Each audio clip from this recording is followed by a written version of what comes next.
من ثنياتنا وجب الشكر علينا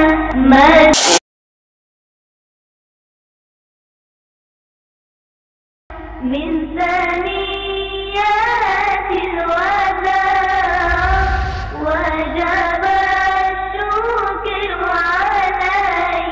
بسم الله الرحمن الرحيم. قل أعوذ برب الفلق. N'est-ce pas? قل أعوذ برب, tout cela on a vu déjà les détails avec An-Nas. Donc birabbil falaq, birabbil falaq. Et le qaf, c'est de cette façon-là qu'il faudra le lire. Ce ne sera pas birabbil falaq. Là, on n'aura pas fait al-qalqala. Si on fait birabbil falaq, là, la lettre qaf, n'est-ce pas, a cette autre caractéristique qui est at-tafkhim. Donc ici, pendant qu'on fait al-qalqala, on ressort également, on met l'accent sur son caractère emphatique. Donc li birabbil falaq, falaq, de cette façon-là. Qul a'udhu birabbil falaq min sharri ma khalaq. Min sharri, on a déjà vu avec An-Nas qu'on est dans le cadre de Ikhfa ici. Ce min sharri là, il revient à chaque fois dans cette sourate là. Donc min sharri ma khalaq. Et ici, très souvent on entend lire sharrim, n'est-ce pas? Le sharri, il n'y a pas de tanwin ici. Ce n'est pas sharrim, c'est sharri. Simplement sharri ma khalaq. Au niveau de ma khalaq, nous avons le kha qui est lié avec at-tafkhim, le lam il est lié avec at-tarqiq. Ensuite nous avons le qaf qui est lié avec at-tafkhim et al-qalqala en même temps. Donc ma khalaq, de cette façon-là. Min sharri ma khalaq, min sharri ma khalaq, wa min sharri ghasiqin idha waqab. Ici nous avons ghasiqin, la lettre ghain qui est le tafkhim. Ghasiqin idha in i. Ici on fait al-izhar. Tanwin est suivi de hamza. On fait al-izhar. Wa min sharri ghasiqin idha waqab. Et waqa, la lettre qaf qui est le tafkhim. Idha waqab. Waqab, le bas de la fin, il est lu avec al-qalqala. Waqab. وَمِن شَرِّ غَاسِقٍ إِذَا وَقَبَ. Et ici en lisant, il ne faudrait pas que le waouh également soit le tafkhim. إِذَا وَقَبَ. Ça ne sera pas correct, mais waqa. Ce n'est que le qaf. إِذَا وَقَبَ. وَمِن شَرِّ النَّفَّاثَاتِ فِي الْعُقَدِ. Ici, وَمِن شَرِّنَّ, nous avons le nun qui est mushaddada. On fait donc la liaison entre le ri et ce nun, et sur le nun on fait an-ghunna. وَمِن شَرِّ النَّفَّاثَاتِ. Le fa également est doublé. Naffa. وَمِن شَرِّ النَّفَّاثَاتِ فِي الْعُقَدِ. Et thati, ce n'est pas nafasati, mais thati. وَمِن شَرِّ النَّفَّاثَاتِ فِي الْعُقَدِ. في العقد, la lettre qaf avec la tafkhim, c'est pas fil uqad, mais uqa, fil uqad, et la lettre dal de la fin qui est lue avec al-qalqala, fil uqad. Wa min sharri naffathati fil uqad. Wa min sharri hasidin idha hasad. Hasidin idha. Ici, din i. Nous avons tanwin suivi de hamza, on fait al-izhar. Ida hasad, et hasad, à la fin on fait al-qalqala sur la lettre dal. Wa min sharri hasidin ida hasad, tout simplement. Min thaniyatil wada wajaba shukru alayna. ربي اشرح لي صدري ويسر لي امري واحلل عقدة من لساني يفقهوا قولي. اللهم لا علم لنا الا ما علمتنا انك انت العليم الحكيم. ربي زدني علما. Mesdames, Mesdemoiselles, Messieurs, Ahlan wa sahlan wa marhaban bikoum. Bienvenue dans la bibliothèque islamique de Douala où nous produisons cette émission et nous sommes en compagnie de notre cheikh, notre enseignant, Cheikh Zakaria Ndouti. Assalamu alaikum wa rahmatullahi wa barakatuh ya cheikh. Wa alaikum assalam wa rahmatullahi wa barakatuh.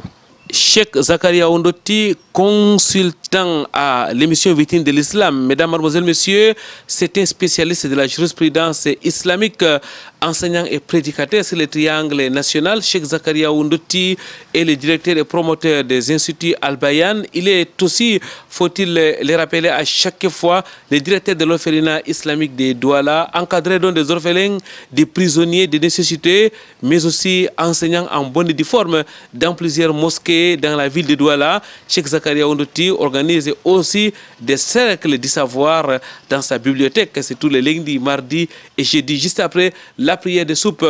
Avec notre cheikh, nous allons, Inch'Allah, répondre à vos multiples questions. Déjà, qu'Allah exalté soit-il vous récompense de votre participation à cette émission en nous envoyant vos différentes questions. La première question, après la mort de mon frère, la société dans laquelle il travaillait a remis de l'argent à la famille. À qui revient cette somme? Nous sommes dans le cas de l'héritage, cheikh. Bismillah wa salatu wa salam ala rasulillah wa ala alihi wa sahbihi wa man tabi'an bi ihsanin ila yawmiddin. Alhamdulillah, à propos de la première question, nous allons dire que cet argent n'est pas l'argent de l'héritage parce qu'on hérite du défunt. Si c'est bien, on doit distribuer l'héritage selon ce qu'il a laissé, parce que si c'est l'héritage, n'oublions pas, s'il a la maman, elle va bénéficier, s'il y a le père, il va bénéficier, s'il a des épouses, elles vont bénéficier, ainsi que ses enfants. Donc l'héritage a ses principes. Mais si c'est juste l'assistance de l'entreprise ou de la société, ou l'aide ou les collectes que les amis ont eu à faire, là, c'est juste l'assistance. Le chef de famille va prendre, il va voir le besoin nécessaire pour faire entre la veuve et les enfants et le besoin. Mais ça ne fait pas partie des biens de l'héritage. Wallahu ta'ala alam.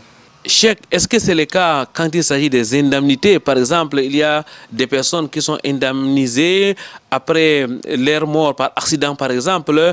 Comment est-ce que ça se passe? C'est toujours la même situation ou alors cette fois-ci ça entre dans l'héritage? Non, ce n'est pas la même situation. Ça vient du défunt. Il est décédé. C'est par accident. Et on a eu... ça ressemble à la diya. Parce que la diya, qui est le prix du sang, retourne aux ayants droit qui sont des héritiers. Donc si c'est le cas, si ça entre dans l'héritage et non dans le partage. Nous allons prendre les questions par ordre d'arrivée et à l'état brut, mesdames, mademoiselles, messieurs. Cette fois-ci, c'est une femme qui nous écrit. Elle dit: que faire si une femme qui est en état de janaba voit son écoulement sanguin avant de se laver?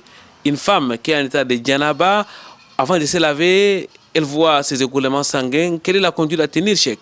Alhamdulillah, la janaba, c'est l'état qu'on se trouve après des rapports intimes. On est en état de janaba. Et cet état, ça nous impose obligatoirement de se laver avant d'y prier. Donc c'est ça qu'on appelle état de janaba. Bon, maintenant, avant qu'elle se lave, voilà l'état des menstrues qui vient. Donc, et après les menstrues, il y a aussi le lavage. يسألونك عن المحيض قل هو أذى فاعتزلوا النساء في المحيض ولا تقربوهن حتى يطهرن. Ça veut dire qu'il y a deux lavages. Mais ici, sur le cas pratique de la jurisprudence, lorsque deux œuvres de même nature et de même forme se regroupent en un, on se limite de faire un. Voilà le lavage de janaba et le lavage après les menstrues qui ont les mêmes sentences. Les deux sont obligatoires, qui ont des mêmes formes. Et là, nous allons faire, elle va faire un et ça va pour les deux. C'est le même cas. Quand on entre dans la mosquée, il est recommandé de faire raka'atan al-fajr. Les deux prières surrogatoires qu'on peut après fajr et tahiyatul masjid et saluer la mosquée. Les deux sont facultatifs, les deux ont deux raka'at. Et si on fait un, on a la récompense des deux. Ça, c'est une chose connue sans divergence. Voilà pourquoi même Nasir al-Sa'adi disait dans ses recueils poétiques des Qawaid al-Fiqhiyya, Nasir al-Sa'adi, c'est le cheikh de Uthaymin, il a dit « Wa in tasawa amalan ijtama'a wa fi'lu ihdahuma fastami'a » Lorsque deux œuvres se regroupent en un, fais un et tu as la récompense des deux. Wallahu ta'ala a'lam. Une autre question qui peut découler de celle-ci, Cheikh Zakaria Ondoti, on sait qu'en état de Janaba, on ne doit pas lire le Coran al Karim. Il y a des restrictions très strictes. Par contre, ces restrictions sont allégées quand il s'agit de mastu et de logis.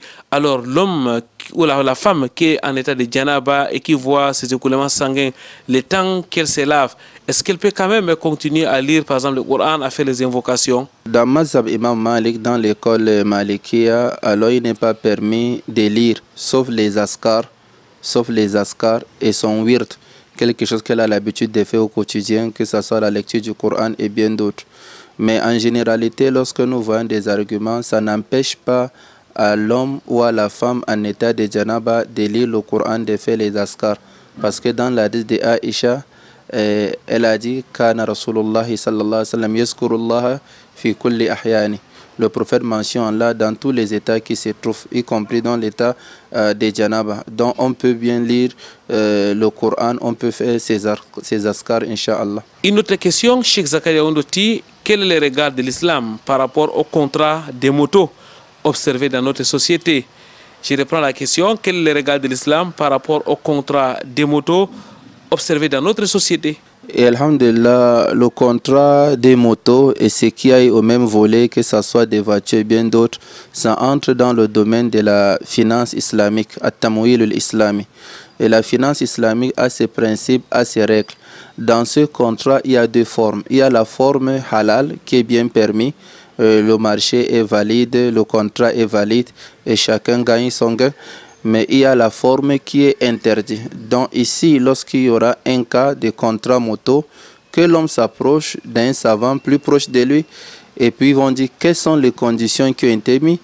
Parce qu'on a vu presque 3 formes de contrats différents. Il n'y a pas une forme reconnue. L'autre va mettre, ce sont des gens qui mettent les conditions. Et la jurisprudence étudie ces conditions pour valider l'état de ce contrat. En un mot, les frères doivent donc donner plus de précisions avant d'avoir une réponse par rapport à sa question. Il y a plusieurs types de contrats, de motos entre guillemets, que nous observons dans notre société. Vous revenez vers nous, Inch'Allah. On ne manquera pas de vous donner le numéro de Cheikh Zakaria Ondoti ou alors de revenir sur la question lors de nos prochaines émissions. Une autre question, quelle conduite à tenir pour une personne qui n'a pas prié les 8 jusqu'à soupe? La question continue. Et celui qui n'a pas prié Fajr jusqu'au lever du soleil, doit-il faire Rak'atayn al-Fajr? Cheikh Zakaria Ondoti. Alhamdulillah, pour le cas de 8 pour celui qui n'a pas pu faire 8 il est bien permis de rembourser le 8 parce que ça a été le cas des compagnons du prophète Abdullah ibn Omar ainsi que Aïcha radiyallahu anha remboursé 8 Ibn Taymiyyah dans son fameux Majmou al-Fatawa l'a mentionné. Même Imam Shawkani dans Nail al-Awtar a amené plus de précisions. Et maintenant, sur le cas de celui qui n'a pas prié Fajr, lorsqu'il se réveille, sa prioritaire est de prier Fajr. Après avoir prié Fajr, il lui est aussi permis, c'est bien possible, de rembourser Raka'atan al-Fajr. Parce que le prophète sallallahu alayhi wa sallam a observé une personne qui s'est levé après la prière de Fajr pour faire la prière. Et le prophète lui a dit, est-ce que la prière de Fajr est de 4 raka'at? Il lui a dit non, je n'ai pas pu faire Raka'atan al-Fajr. Donc il y a une probation du prophète lorsque cette personne, ce sahaba, a remboursé. Donc c'est bien possible de rembourser, que ce soit la prière de 8 ou de rembourser Raka'atan al-Fajr. Wallahu ta'ala a'lam. Merci Cheikh Zakaria Ondoti pour ces éclairages. Mesdames, mademoiselles, messieurs, nous continuons avec vos questions. Est-il permis de fêter son anniversaire ou même de souhaiter bon anniversaire à autrui? Aujourd'hui, on observe Cheikh Zakaria Ondoti des fêtes d'anniversaire un peu partout, que ce soit en ligne ou même en présentiel. Quel est le regard de l'islam par rapport à ces mouvements? Ici, voilà vient le rôle de la science. Lorsqu'on n'a pas la science, on peut tout embrasser et de jour à jour, nous allons la considérer comme l'adoration. Ici, l'anniversaire n'a jamais été un cas mentionné de la religion. Que ça soit fêté, célébré ou souhaité à une autre personne. Ça n'a jamais été un sujet de l'islam ou le fêter. Donc si les gens font entendre coutume, tradition dans un autre domaine, ça ce n'est pas notre souci. Notre souci ici, c'est lorsque tu fais et tu dis que c'est l'islam. Et l'islam a recommandé, nous allons dire ça entre dans l'hadith de Aïcha, radiyallahu anha, l'hadith d'Imam Bukhari Muslim, Man amila amalan laysa alayhi amruna fahuwa rad. Qui pratique une pratique qui ne fait pas partie de nos enseignements et alors on rejette. Donc l'anniversaire ou souhaiter l'anniversaire, ce ne sont pas les œuvres de l'islam. Wallahu ta'ala alam. Cheikh, permettez qu'on revienne sur cette question. Sur le plan islamique, vous l'avez clairement dit, ça ne fait pas partie de nos adorations. Et ceux qui le font dans le cadre de leurs us et coutumes, dans ces cas, il n'y a pas de problème? Non, quand j'ai dit, donc j'aimerais que les gens comprennent la sentence. Ceux qui font, ils expriment qu'ils sont en train de faire leur coutume ou leur tradition. Parce que quand vous dites anniversaire, c'est très large. Il y a l'anniversaire de l'entreprise, il y a l'anniversaire de la société, il y a l'anniversaire d'un projet qui vient d'aboutir à ses 10 ans. Il y a plusieurs choses. Donc lorsque vous regroupez pour célébrer, c'est autre chose. Mais la plupart des musulmans à nos jours, ils vont faire l'anniversaire, on va faire le dua, on va faire la sadaka, on va faire bien d'autres. L'islam n'a pas recommandé, l'islam n'est pas dedans. Tu peux exprimer ta fierté de tout bienfait qu'Allah t'a fait, que ce soit après 1 an ou après 10 ans ou après 100 ans. Mais préciser en disant que c'est l'anniversaire de telle chose, ce n'est pas la religion et ce n'est pas recommandé. L'hadith que j'ai donné condamne. Shukran lak, barakallahu fik, jazakumullahu khairan, Cheikh Zakaria Ondoti. Mesdames, Mademoiselles, Messieurs, nous allons marquer une pause et nous allons vous rejoindre chez vous, autour de vous, au cœur de la société.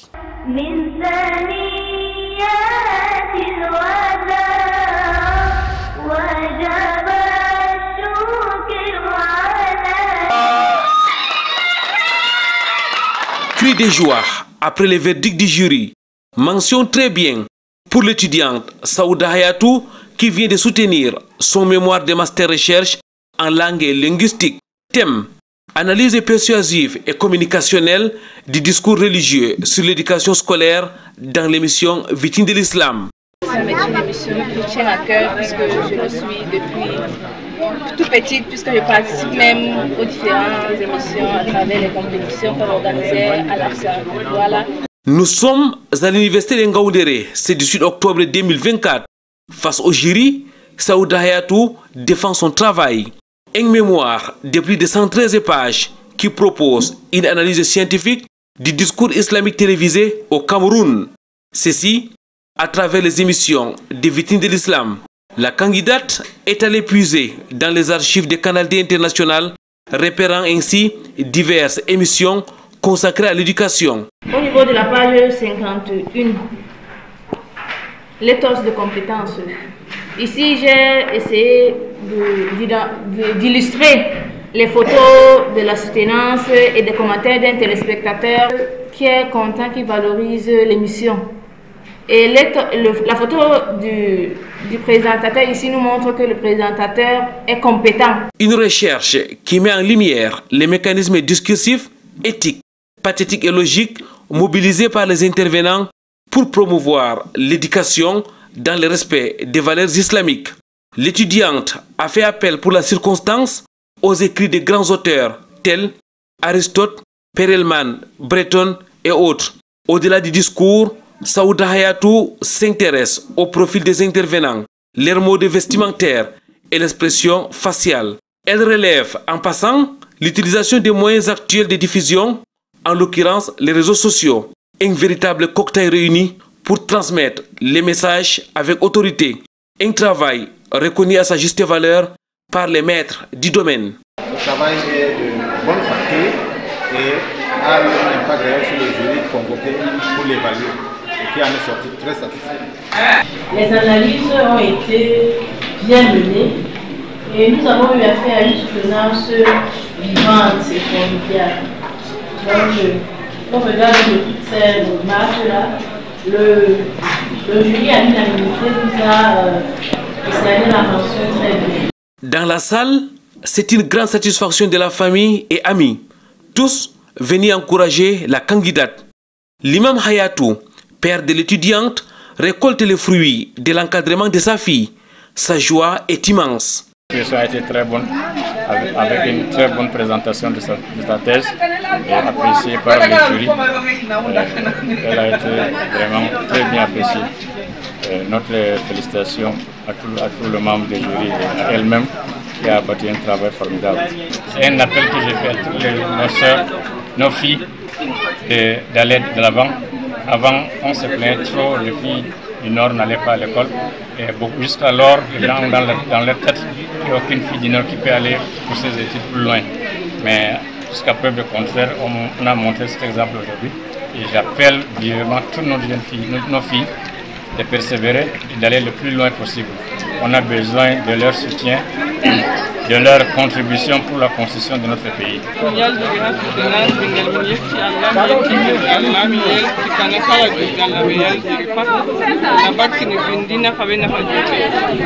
C'est donc un exploit que vient de réaliser cette jeune fille musulmane de l'Adamawa.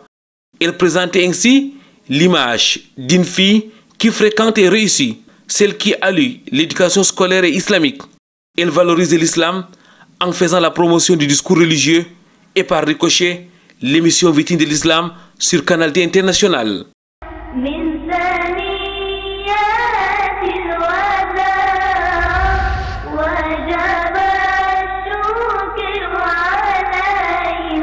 Retour sur ce plateau de l'émission Vitrine de l'Islam. Mesdames, Mesdemoiselles, Messieurs, nous continuons avec vos questions et les réponses de notre enseignant, de notre consultant, Cheikh Zakaria Ondoti.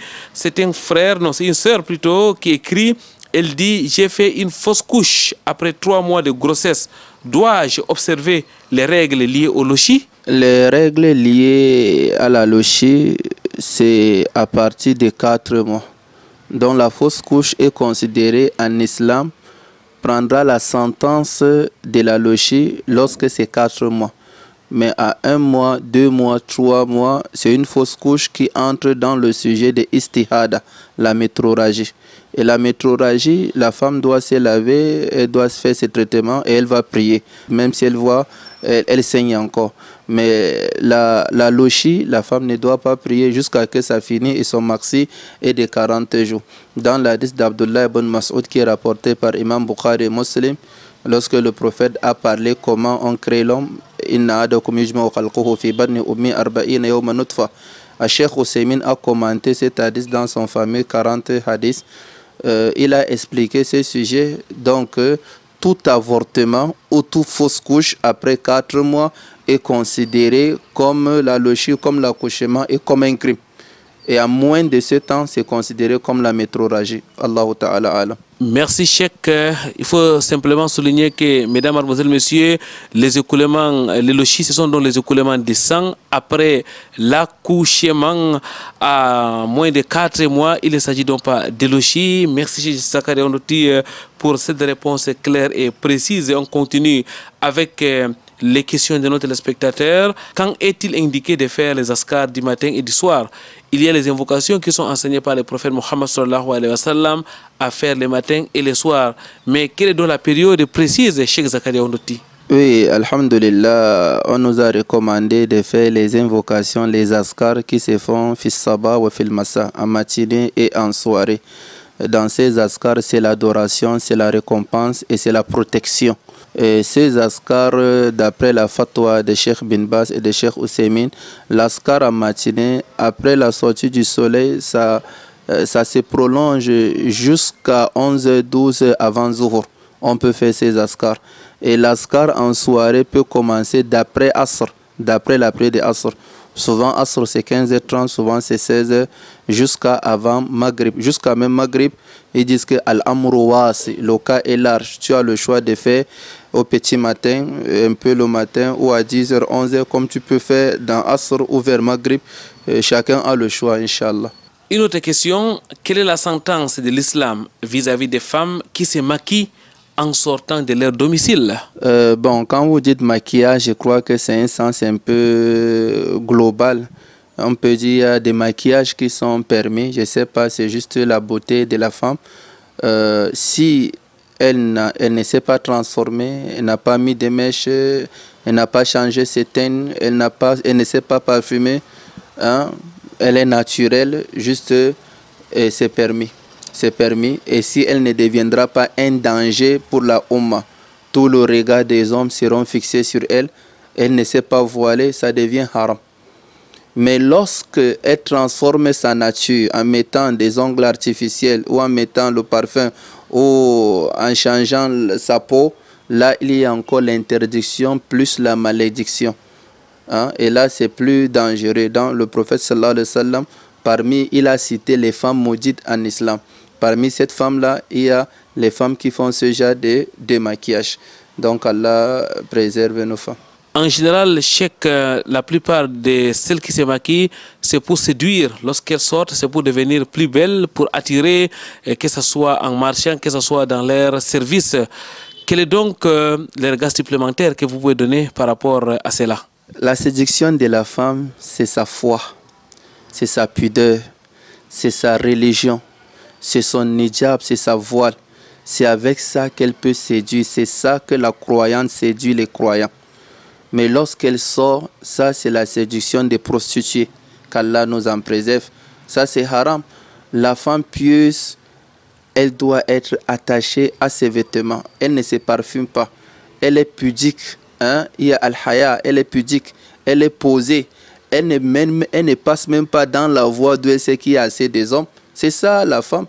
Hein? Ce n'est pas séduire qui est le cas de base. Hein? Mais c'est sa piété et sa foi. Qu'elle craigne Allah. Tous ces éléments de séduction peuvent l'amener en enfer. Et ce qu'elle cherche ici, Bamon, elle n'est pas automatique. Ce n'est pas automatiquement vrai de trouver.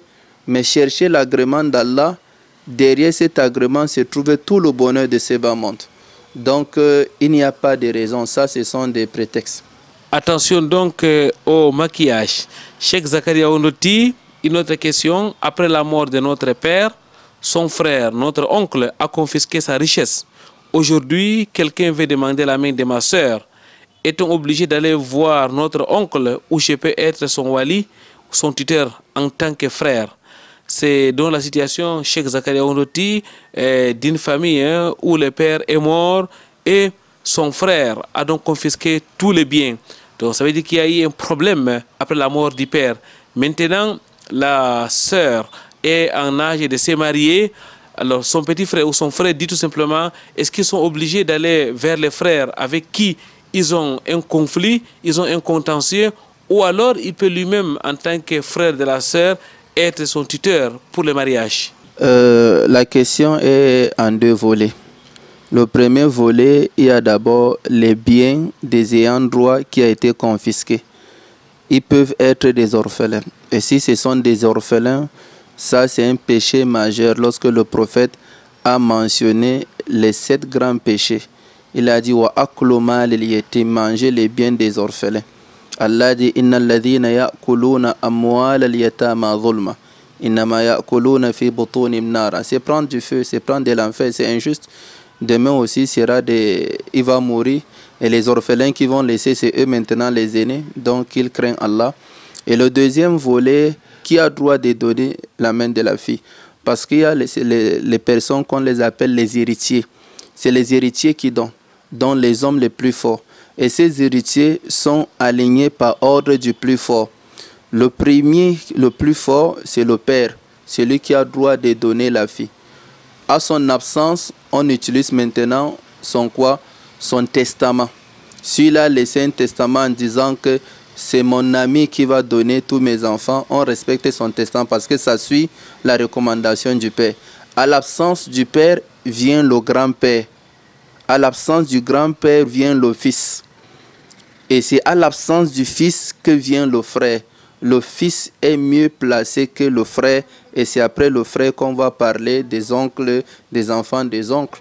Donc maintenant, eux, c'est leur sœur. Hein? Ils sont plus proches d'elle que leurs oncles. Donc lui, il peut donner sa fille en mariage. Wallahu ta'ala alam. Dans cet élément de réponse, chez Zakaria Ondoti, vous avez mentionné que les fils peuvent être les wali, c'est-à-dire les tuteurs de sa maman. Est-ce ça exactement, Cheikh? Sans doute que le fils peut être le wali de sa maman. On dit que le wali de sa maman ne dit pas que il est le commandant de sa maman ou c'est lui qui commande sa maman. Non, mais c'est lui qui représente officiellement sa maman. C'est lui qui signe pour sa maman. Là où la femme ne peut pas se tenir, c'est l'homme qui doit se tenir, c'est le fils. Le fils est mieux placé pour savoir qu'est-ce que sa maman veut, quel est l'intérêt de sa maman. Il est là pour sa maman. Donc le fils a plus de pouvoir que son oncle, qui est le frère de la maman. Le fils a plus de pouvoir. Une autre question qui va dans le même sens. Il dit, est-il possible de réparer un mariage où le wali était l'oncle maternel? C'est-à-dire chaque mariage a été attaché avec comme wali l'oncle maternel. Un tel mariage, est-il possible de le réparer? Le messager sallallahu alayhi wa sallam a dit dans la hadith de Aïcha qui est rapporté d'Abu Daoud, il a dit tout mariage qui a été célébré sans l'accord des wali, dans ses héritiers, les hommes du côté paternel, sans l'accord des wali, le prophète a dit fanikauha batilun batilun batil. Ce mariage est invalide, invalide, invalide. Il a dit ça 3 fois. Et maintenant, les ulama disent qu'en est-il au moment qu'il n'y a que l'oncle maternel? S'il n'y a que l'oncle maternel, Abu Hanifa, dans son école, rahimahullah, voit que l'oncle maternel peut célébrer. Mais la quasi-totalité de tous les ulama disent le chef de la communauté musulmane est mieux placé. Sauf au moment que c'est le lien paternel qui ont donné l'accord à l'oncle maternel de célébrer. Vu que la fille a grandi chez lui, nous savons que beaucoup des enfants, beaucoup des filles sont attachées aux oncles maternels. On peut dire, bon, on te fait l'honneur, vu que la fille a grandi avec toi ou elle est attachée avec de toi, donc tu peux célébrer. Mais sans ça, il n'a pas le droit de célébrer. Et maintenant, ce mariage est annulé de forme et non de fond. Tout mariage qui est annulé de forme, on peut réparer. Mais ce qui a été annulé de fond, quelqu'un qui épouse une fille haram, sa fille ou sa sœur, défonce le mariage batilun. Mais le mariage est annulé de forme. Hein, c'est comme le commerce qui s'est annulé de forme. Exemple, le commerce qui a l'usure, on retire l'élément qui a l'intérêt usuraire, on retire le surplus et le commerce est valide. Hein, parce que les ulama disent manuhiya bi aslihi fa huwa batilun wa manuhiya bi wasfihi fa huwa fasidun. Ce qu'on a interdit de fond, c'est annulé, on ne peut pas réparer. Hein, mais ce qui a été interdit de forme, donc ici, il y a l'accord des 2 époux, il y a l'accord de la fille, il y a le témoin, il y a la dot qui a été donnée. La seule chose qui n'a pas été respectée, c'est que le wali qui devrait donner n'a pas donné. Maintenant, on retourne voir le vrai wali. Le vrai wali, s'il valide, ça va. Donc, ils seront séparés jusqu'à qu'on peut avoir le nouveau wali et puis on répare, c'est tout. Mais la dot est déjà consommée. Parce que si le mariage a été consommé, la dot est déjà consommée. Donc ça va, on célèbre notre mariage en fixant une autre dot. Cheikh, si nous avons bien compris, il faut donc donner une nouvelle dot dans le cadre de ce type de mariage? Oui, c'est ce qui est idéal. Parce que si le messager dit le mariage est annulé, hein, il y a des ulama qui disent que si c'est annulé, le problème donc c'est le wali. On peut chercher le vrai wali, on se rend chez lui, on répare le dégât qui a été fait, ça va. Mais il y a une couche des ulama qui disent que non, comme c'est annulé et comme on a consommé le mariage, l'autre mariage qui a été annulé, sa dot a été mangée par le mariage qu'il a consommé. Maintenant, il faut qu'on donne l'autre.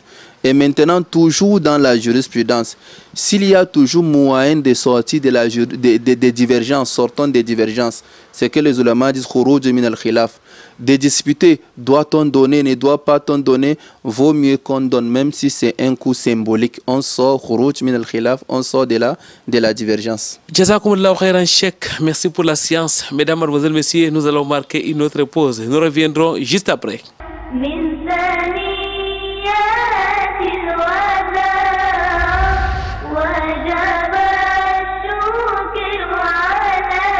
Il était une fois l'Institut Al-Bayan. Tout commence en 2014 à Newbel, ce quartier historique à forte densité musulmane. Cheikh Zakaria Ondoti rentre à Douala après plusieurs années d'études théologiques hors de nos frontières. Ces natifs de Newbel décida de se mettre directement au service de l'éducation. L'Institut Al-Bayan est né en 2014. Ceci juste après mon retour du Tchad, après les cours que je faisais pour les femmes dans la mosquée à Salam. L'Institut Al-Bayan est donc né. C'est le début d'une aventure pleine d'enjeux et de défis. Petit à petit, il grandit. Des cours islamiques et de langue arabe sont dispensés. Tawhid ou unicité d'Allah, hadith, fiqh ou jurisprudence islamique et surtout Qur'an. L'Institut a commencé d'abord par les enfants. L'école a commencé avec un seul niveau, avec une cinquantaine d'élèves. Et doucement, l'Institut progressait jusqu'à arriver au niveau 6, du niveau de la maternelle jusqu'au niveau 6. Et après aussi, on a ouvert la section des femmes et la section aussi des hommes en soirée et aussi la section de la mémorisation du Coran qui se déroulait dans la mosquée. L'Institut Al-Bayan, c'est aussi des séminaires organisés à l'endroit des imams, des muezzins, des femmes et autres. Que dire de l'enseignement à l'endroit des prisonniers et des pygmées? L'encadrement des orphelins n'est pas du reste. Les enseignements, les séminaires que nous donnons de la Janaza ou des muezzins et d'autres, tout ça vient de l'Institut Al-Bayan, d'où aujourd'hui on nous invite même dans les différentes régions. Après près d'une décennie, Al-Bayan se retrouve avec plusieurs sites, se rapprochant davantage de la cible. Au-delà des nouvelles, d'autres quartiers sont servis, notamment Bonamoussa di Denver et Mbanga Pongo. Une véritable fierté pour la communauté musulmane. Les fruits de cette école sont innombrables. Parents et apprenants sont satisfaits du travail abattu. Nous remercions Allah de nous avoir donné cet institut. J'ai l'effet direct sur mon premier fils, qui est un enfant qui a commencé à Al-Bayan depuis pratiquement 6 ans aujourd'hui. Et je constate que son niveau est assez bon. Donc mon avis sur Al-Bayan, et ce n'est pas seulement ici que je le dis, c'est que c'est un centre qui vraiment nous encadre les enfants de manière islamique. Al-Bayan m'a beaucoup apporté, j'ai beaucoup appris de la religion. C'est étant élève dans cet institut que j'ai eu l'amour de la science et qui, par la grâce d'Allah, je continue toujours sur cette même lancée jusqu'à Allah fait de moi un enseignant aujourd'hui dans cet même institut. Donc les remerciements vont à Allah subhanahu wa ta'ala, à mes différents encadreurs. Mais tel un coup de tonnerre, le 14 août dernier, les fondateurs de l'Institut Al-Bayan annoncent dans un communiqué sa fermeture. Des problèmes sérieux sont évoqués. L'Institut Al-Bayan est en location depuis 10 ans. Voilà, d'où minimum un coût de 2 millions doit être déboursé chaque année. Et l'Institut Al-Bayan se refait des élèves, des pensions des élèves pour qui va supporter la charge de la location. Et en 10 ans, nous allons dire les 5 premières années étaient bons, mais les 5 dernières années, la plupart, c'est le fondateur lui-même qui prend la charge de compléter la location, l'électricité, l'eau. Et les plus grands problèmes, donc, c'est les problèmes financiers. Chaque année, des aérés ne fait que se multiplier. La seule solution est de fermer la porte d'Al-Bayan et de se référer dans la mosquée. Face à cette situation réjouissante pour toute la communauté, des solutions sont évoquées. Certains bienfaiteurs se signalent pour accompagner, mais il faudra sans doute plus. Toute la communauté est interpellée. Nous allons programmer une grande cagnotte pour faire l'effort de l'achat d'un local ou d'un terrain pour la construction d'Al-Bayan parce que nous sommes au cœur de Douala et nos activités sont autant. Voilà pourquoi nos perspectives seront visées. On ne veut plus être en location, on aimerait construire l'institut.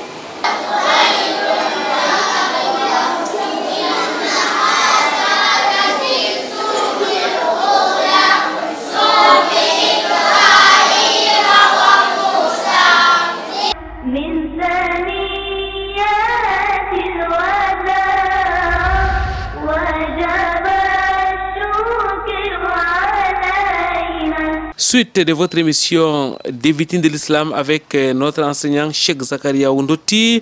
Cheikh, nous répondons aux questions de nos téléspectateurs. J'ai divorcé ma femme 3 fois sur l'effet de la colère.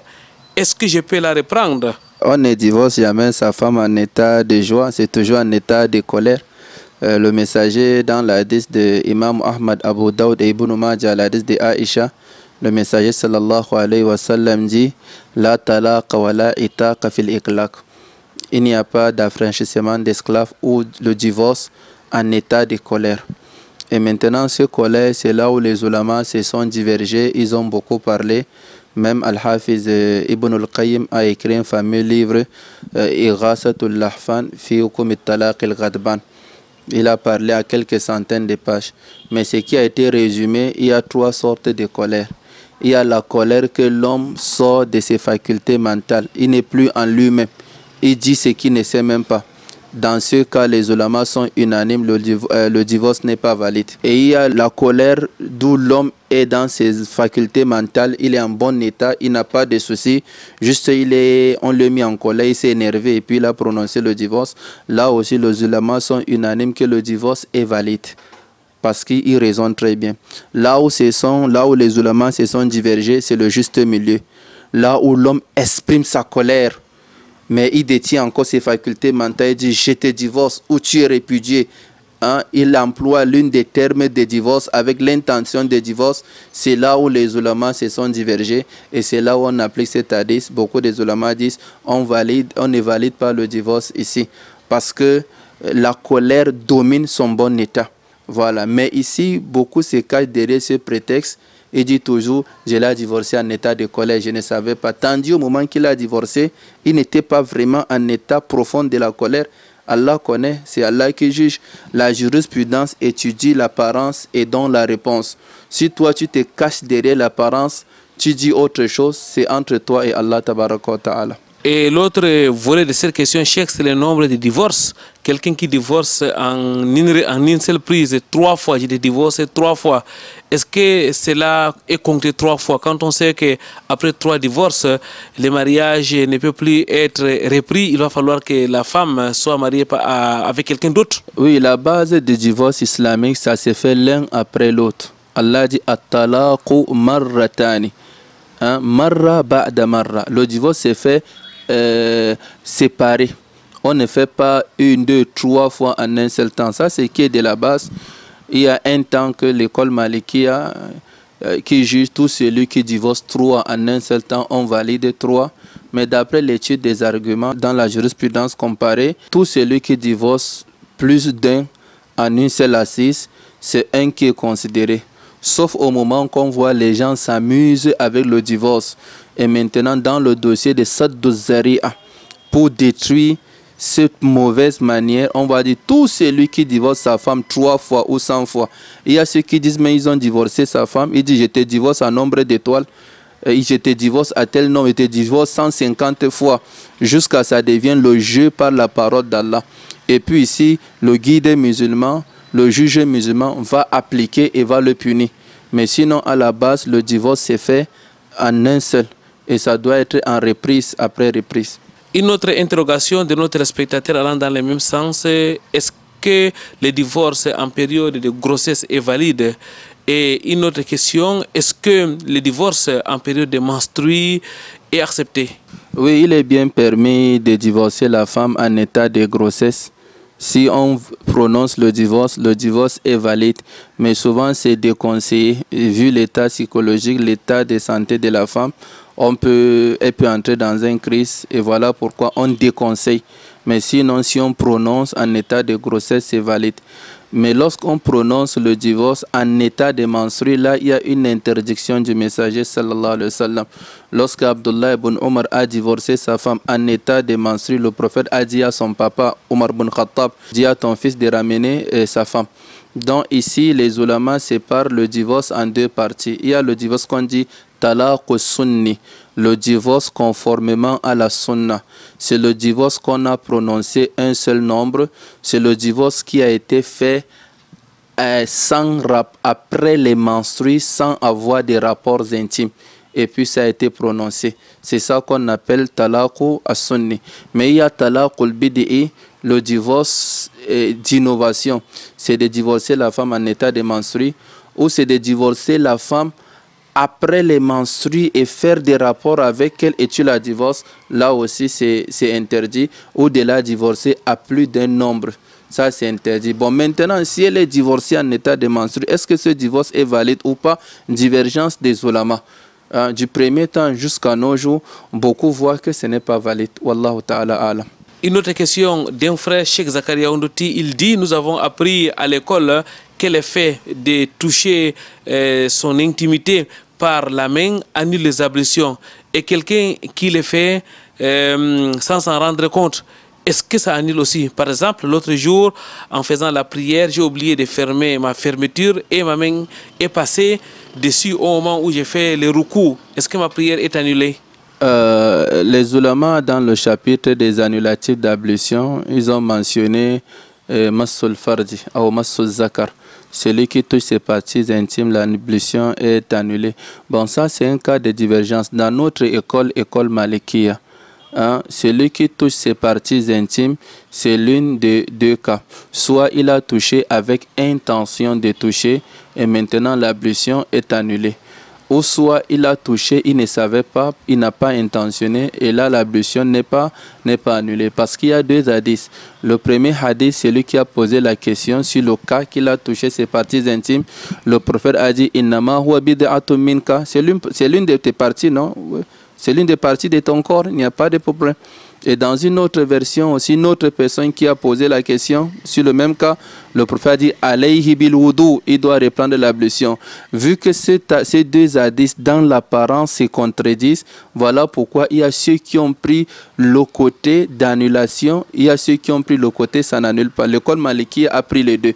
Mais l'école Shafi'iyya et Hanafiya, il y a ceux qui voient même si tu touches, parce que le prophète souvent il touchait ses femmes.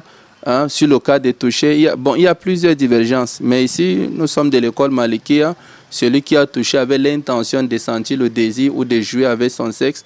Ici, l'ablution est annulée. Mais celui en fermant ses fermetures ou autre cas, il touche. Ce n'est pas grave, Inch'Allah. Voici, mesdames, mademoiselles, messieurs, vos multiples questions. Nous vous disons merci, mais aussi les réponses de notre enseignant, Cheikh Zakaria Ondoti, consultant de l'émission Vitrine de l'Islam, membre donc du comité de Zulema de votre rendez-vous islamique sur Canal D International. Vous avez des interrogations sur le plan islamique, n'hésitez pas un seul instant. Appelez-nous, écrivez-nous à travers le numéro qui s'affiche sur le bas de votre petit écran. Cheikh Zakaria Ondoti, peut-être un dernier conseil à l'endroit de notre spectateur avant de partir? Alhamdulillah, nous remercions Allah Tabaraka wa Ta'ala. Ici, c'est très important de poser la question. L'homme toujours n'en manque pas de questions, mais ce que je me recommande et je recommande à tous les sœurs de s'inscrire dans les écoles islamiques, d'apprendre plus la religion. Ça va permettre de résoudre plusieurs problèmes. Les questions ne vont pas toujours manquer, mais ne nous basons pas uniquement aux questions. À nos jours, il y a autant des écoles, autant de centres, il y a même des cours en ligne. Faisons l'effort de s'inscrire ou de fréquenter.